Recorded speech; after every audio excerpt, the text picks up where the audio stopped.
Hello there, Libras. Welcome to your weekly tarot reading. So this is going to run roughly from September 24th until the 30th. By the way, I want to wish all of you who are celebrating your birthday time, the end of a very, very happy birthday. So welcome to your reading.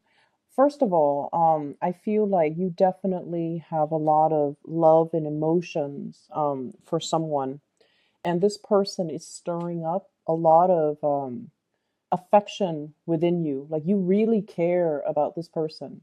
And I feel like for some of you, it's to the extent where even if you can't be with them, you will care about them no matter what. So it's like a very deep soul connection that you have with another person where you want them to succeed. You want them to be okay. You want them to be happy, even if it's not with you. And so you help out this person possibly behind the scenes. I'm getting like you falling in love with someone who you consider a friend, and behind the scenes you do a lot of things like for them. You could offer them advice. I feel like they're coming to you for advice because you have a very balanced way in which you see the world. So they kind of come to you. They're like, I'm planning to do this. What do you think? What are some of the potential pitfalls? And I feel almost like a sense of like liking somebody who you consider a best friend, where you just want them to be happy and you want them to, you want them to be yours, but if they're not going to be with you, you just want them to be happy. So I do feel this immense sense of unconditional love that you have for another person. It shows up here as your energy, the Ace of Cups, okay? Having love for somebody, feeling this immense, immense love overflowing out of your heart to another person.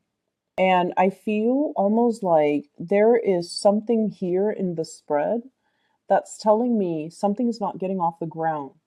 You could be working with this person, they could be a friend, and so you might not want to mess up the working dynamics or the friendship. And as a result of it, you don't let your feelings known, even though you feel it immensely. The person that you're dealing with, they show up as the Ace of Wands. I'm drawn to the scars. This is somebody that might have a lot of scars on their hands. Like physically, literally, they might have a lot of scars. Or it's somebody that really grabs life by the horns. They're adventurous, they're risky, they might not stay around in one place. They're trying to make a lot of things happen for themselves. They're also somebody that you might feel they're not going to stick around. So I don't want to I don't want to kind of like limit their options. I don't want to keep them with me. I want them to roam. For some of you, you might be dealing with a fire sign, Sagittarius, Aries, or Leo. And there is a sense of destructiveness with this person. Either they are, prone to being very impatient and make bad decisions and impulsive and go after the first thing that they see, or there is a carelessness about them in the way that they live their lives. They might be here, like here today, gone tomorrow. And I'm once again drawn to the scars. So it might be someone who's accident prone or somebody that likes to create, tension and conflict in a situation. And so as much as you care about this person, I feel like you don't feel safety in their love, or you don't feel like they're the right person for you, even though you feel an immense sense of attraction and just kindness and like this soulful connection that you have with another person. And I feel like for many of you, especially, I see a very strong singles vibe. For many of you, you're not short on suitors, you're not short on attention from other people. But there is somebody in your midst that is very dynamic, very different, very colorful. They bring a lot of excitement into your life. If you feel like you've just been going through the motions, working hard and just getting through things, work and home too, then I feel like this person, they bring a breath of fresh air, or they're so exciting to be around. But for whatever reason, you don't trust. It's like things are just not getting off the ground for whatever reason.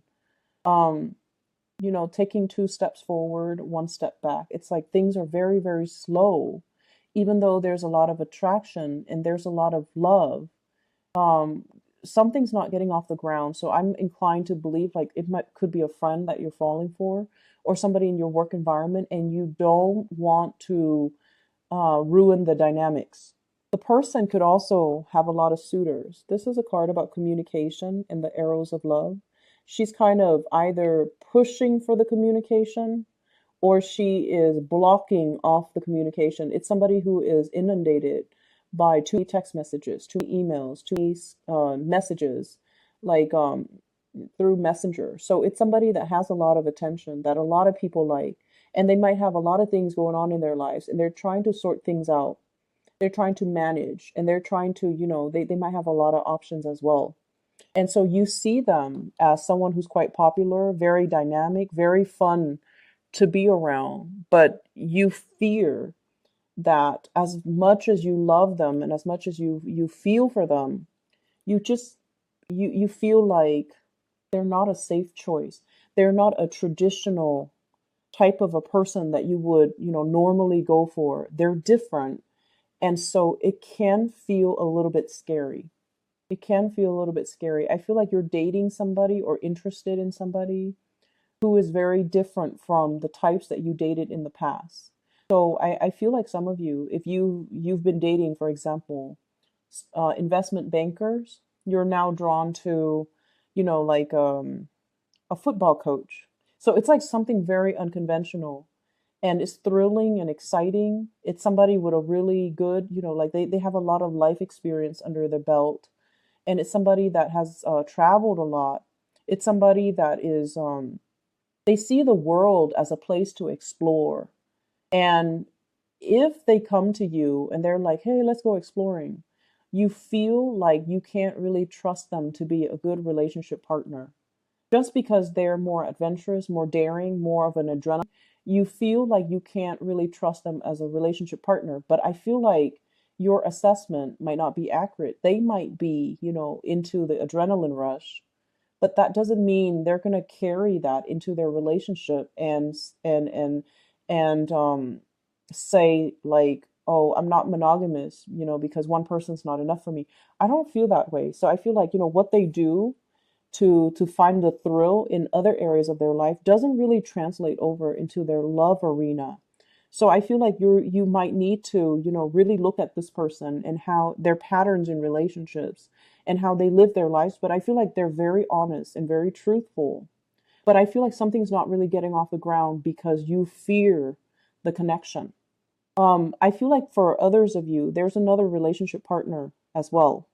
And what I have is somebody that's offering you something very solid, someone who's very hardworking, somebody who's like a safer choice. They're predictable, they're romantic, they're also like, they don't leave when the going gets rough. And there's somebody that stays around. They don't really like to experiment. They like the tried and true, and they're like a creature of habit.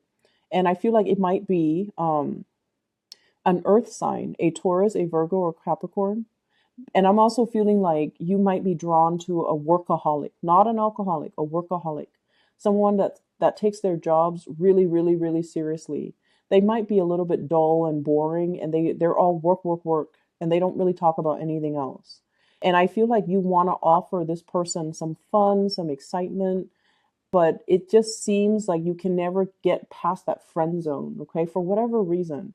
It might be the environment that you're in. So bring them out of that environment and bring them into your world, and then introduce them to new things. I feel like it's just a matter of you taking the initiative to kind of bring them away from their natural habitat and then crossing over to your world so you can show them some fun. You can show them how you do things so that the two of you can be alone. So finding alone time, I feel like if there's a stalled relationship or if things are just not really getting off the ground, finding a way for you to kind of bring them into your world, either solicit them for a date or, tell them to meet you for coffee, or tell them to, hey, why don't you take a break from work and come with me for a walk? Be very, very nonchalant about it, or be very like, just be very just don't come into it expecting, let's have a big date. Just so you can make that initial connection with them and then get to know them a little bit better, because I feel like your initial assessment might not be accurate about a specific person. And so I feel like there is someone who's very exciting, and there then others of you who are dealing with someone who's like all work and no fun. And you find them really, really fascinating as well, even though, right off the bat you feel like, oh, they're boring. They don't seem like they have anything else. They're just like so work focused.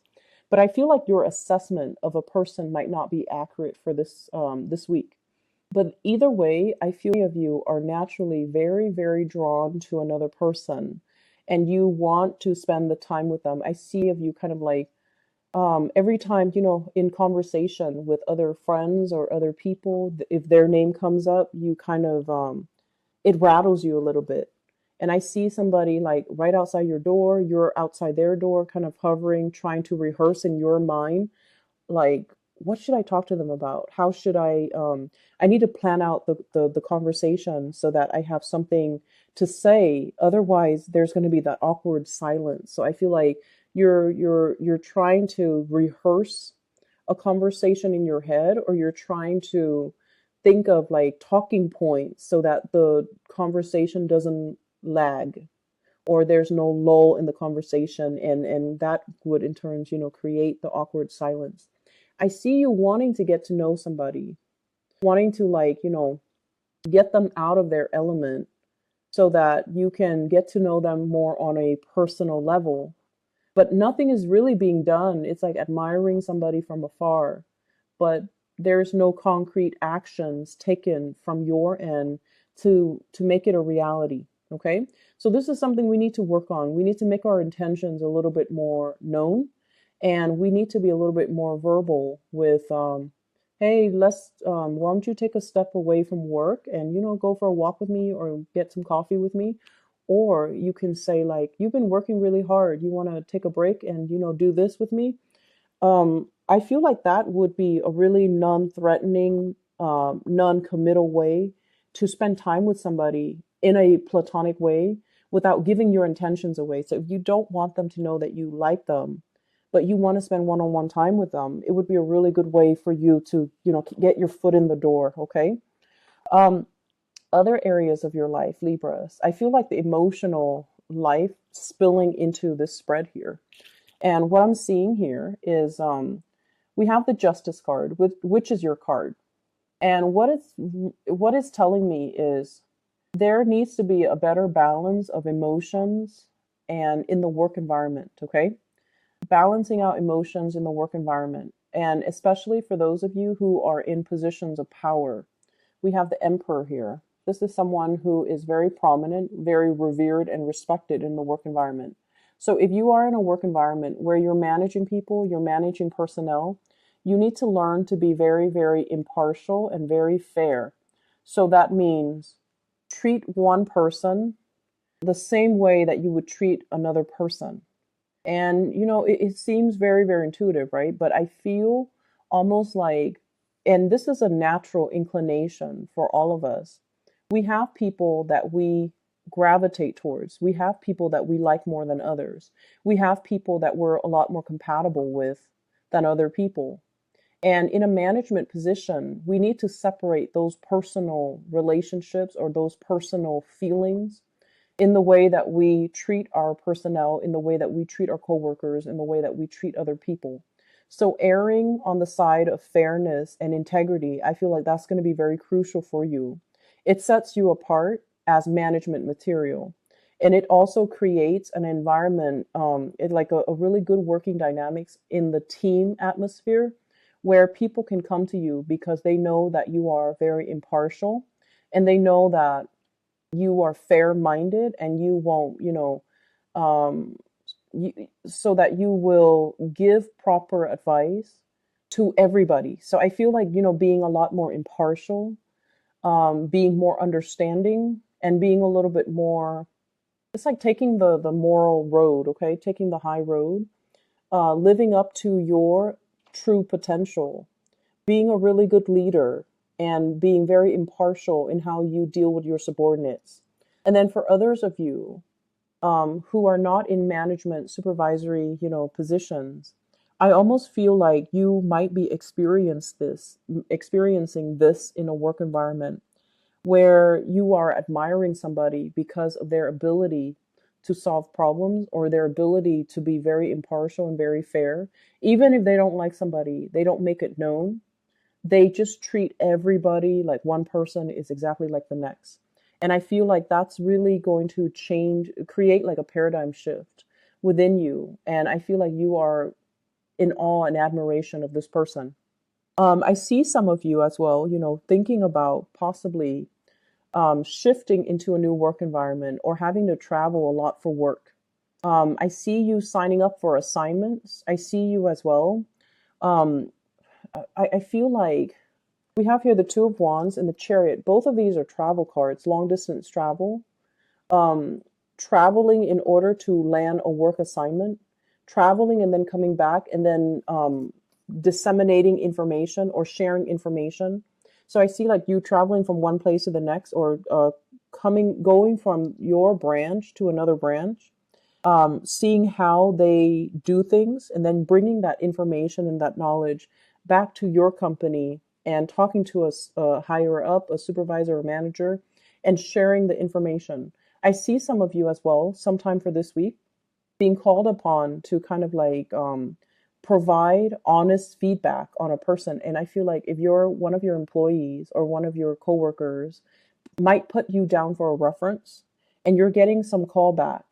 And I feel like if you have somebody that you feel is underperforming, they ask you, can you be a reference? And you don't know what to say. You don't want to lie and say, yes, I will give you a sterling, letter of recommendation. But at the same time, you don't want to say, no, I will not, and hurt their feelings. So there are a lot of like middle ground things that you kind of need to work on. And there are just honesty is the best policy. Okay. Don't worry about upsetting people. If they're upset, that's kind of on them. You need to be truthful and honest. And I just feel like you're kind of stuck between a rock and a hard place. You don't want to hurt someone's feelings, but at the same time, you might not feel like you want to recommend them for something. So I see that element coming in here. And I see you, whenever you're in a work environment, you work really hard. You go above and beyond to make sure that you know the ins and out of how to do your job. And I feel like you're very thorough when you do your job. And so when people are not as adept as you when it comes to fulfilling their job responsibilities to the best of their capabilities, I feel like you don't really have the patience to deal with them. So be careful about that too. And I mentioned this for Virgo, but I feel like the energy is also coming in here. Honesty is the best policy. Err on the side of, neutrality, but at the same time, you are someone that people look up to. So make sure you set a good example. Okay. I'm going to leave it at that. I hope the reading is helpful for you guys, Libra. Happy birthday to you. And I'll talk to you guys soon. And I'll be back next week. Okay. Take care.